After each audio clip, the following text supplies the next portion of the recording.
Hello बच्चों, आज हम गुडविल चैप्टर की कुछ इलस्ट्रेशन देखने वाले हैं। देखते हैं ये इलस्ट्रेशन हमसे क्या पूछता है। तो बच्चों ये है हमारा क्वेश्चन। हमें कैपिटल एम्प्लॉयड की वैल्यू बतानी है लायबिलिटी साइड अप्रोच से और एसेट साइड अप्रोच से इस बैलेंस शीट की मदद लेकर।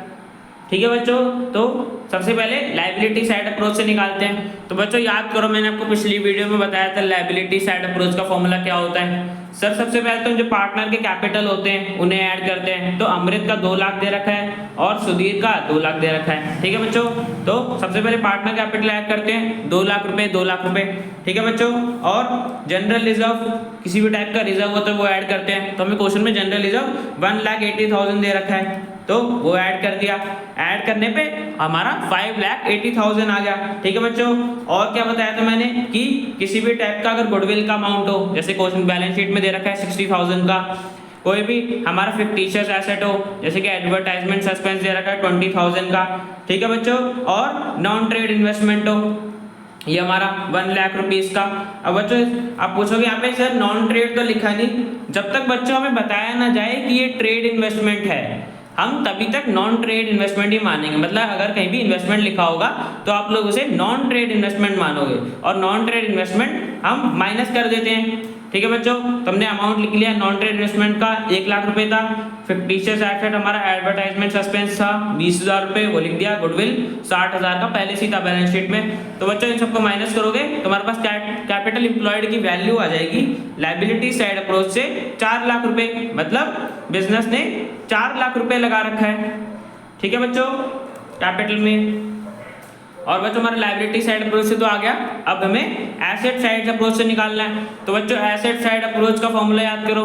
सबसे पहले क्या करते थे, जो एसेट का टोटल होता था, एसेट साइड का पूरा टोटल यहाँ पे कितना दे रखा है 7,80,000 दे रखा है। ठीक है बच्चों, तो 7,80,000 हमारा टोटल दे रखा है एसेट्स का, वो लिखा।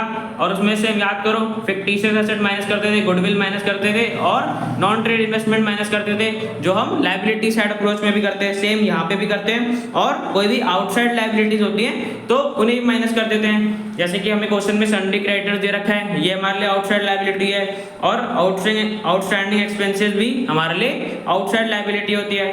ठीक है बच्चों, तो इन दोनों को माइनस कर देंगे।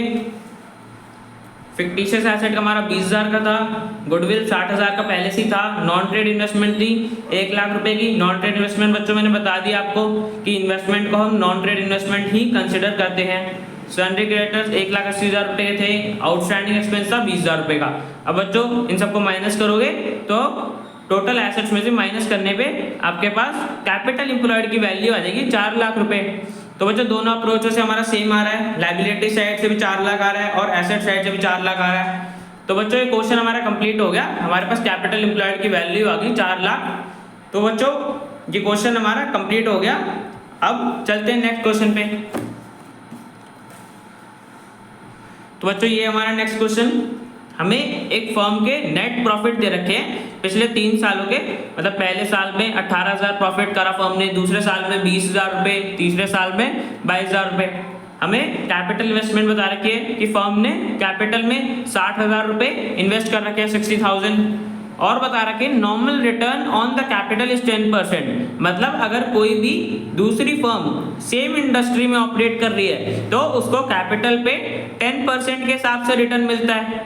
ठीक है बच्चों, normal return on the capital का ये मतलब होता है अगर कोई भी दूसरी फर्म ऑपरेट कर रही है सेम इंडस्ट्री में तो उसको कैपिटल पे 10% रिटर्न मिल रहा है। ठीक है बच्चों, calculate value of goodwill on the basis of 3 years purchase of the average super profit for the last 3 years। मतलब हमें एवरेज सुपर प्रॉफिट फाइंड करना है पिछले 3 सालों का, और 3 years परचेज के हिसाब से गुडविल की वैल्यू कैलकुलेट करनी है। तो बच्चों करते सबसे पहले एवरेज प्रॉफिट निकाल लेते हैं। 18,000, 20,000, 22,000 टोटल निकाला तीनों का तो 60,000 आएगा। 3 सालों का था तो डिवाइड कर दिया 3 से, 20,000 आ जाएगा हमारे पास एवरेज प्रॉफिट। मतलब ये फर्म एवरेज प्रॉफिट 20,000 कमा रही है। ठीक है बच्चों, और यहाँ पे हमें नॉर्मल रिटर्न दे रखा था कि अगर कोई दूसरी फर्म सेम इंडस्ट्री में ऑपरेट कर रही है तो वो 10% का रिटर्न कर रही है कैपिटल पे। ठीक है बच्चों, तो अगर मान लेते हैं 60,000 है नॉर्मल प्रॉफिट बच्चों हमारा कैसे निकलता है, अगर जितना कैपिटल एम्प्लॉयड होता है उसको हम मल्टीप्लाई कर देते हैं नॉर्मल रेट ऑफ रिटर्न जो हमें क्वेश्चन में दे रखा होता है बाय में 100। तो बच्चों ये फॉर्मूला होता है, हम नॉर्मल प्रॉफिट निकालते हैं एवरेज एम्प्लॉय जो भी कैपिटल एम्प्लॉयड होता है उसको मल्टीप्लाई करते हैं नॉर्मल रेट ऑफ रिटर्न से और डिवाइड कर देते हैं 100 से। तो बच्चों इस केस में हमें 10% दे रखा है, तो 60,000 मल्टीप्लाई बाय 10 बाय 100, तो बच्चों हमारा नॉर्मल प्रॉफिट आ जाएगा 6,000। मतलब कोई अगर दूसरी फर्म ऑपरेट कर रही है सेम इंडस्ट्री में तो वो 6,000 रुपये प्रॉफिट कमा रही है, और जो हमें क्वेश्चन में फर्म दे रखी है वो 20,000 रुपये एवरेज प्रॉफिट कमा रही है। तो बच्चों ये तो ज़्यादा कमा रही है ना। अब जो ये एक्सेस होता है हम इसी को सुपर प्रॉफिट कहते हैं। ठीक है बच्चों, सुपर प्रॉफिट मतलब जो एवरेज प्रॉफिट फर्म एक्सेस कमा रही है, जो ज़्यादा कमा रही है, नॉर्मल प्रॉफिट से ज़्यादा कमा रही है, उसी को हम सुपर प्रॉफिट कहते हैं। ठीक है बच्चों, तो हमने सुपर प्रॉफिट की वैल्यू निकाल ली, और सुपर प्रॉफिट का हमारा फॉर्मूला होता है एवरेज प्रॉफिट में से हम नॉर्मल प्रॉफिट को माइनस कर देते हैं। एवरेज प्रॉफिट हमने 20,000 निकाला और नॉर्मल प्रॉफिट 6,000 निकाला, तो बच्चों माइनस करने पे हमारे पास सुपर प्रॉफिट की वैल्यू 14,000 आ गई। ठीक है बच्चों, अब सुपर प्रॉफिट पता चल गया तो गुडविल की वैल्यू निकाल लेते हैं। गुडविल कितना बोला, 3 इयर्स परचेज के हिसाब से बोला हुआ है, तो गुडविल का सेम फॉर्मूला सुपर प्रॉफिट, बस एवरेज या वेटेड एवरेज की जगह यहाँ पे सुपर प्रॉफिट आ जाता है। सुपर प्रॉफिट मल्टीप्लाई बाय में नंबर ऑफ ईयर्स परचेज, जो कि हमें क्वेश्चन में 3 दे रखा है। सुपर प्रॉफिट हमारा 14,000 आया, तो बच्चों मल्टीप्लाई करोगे तो आपके पास गुडविल की वैल्यू आ जाएगी 42,000। ठीक है बच्चों, तो हमने गुडविल की वैल्यू कैलकुलेट कर ली और ये क्वेश्चन हमारा कंप्लीट हो गया। मिलते हैं नेक्स्ट वीडियो में।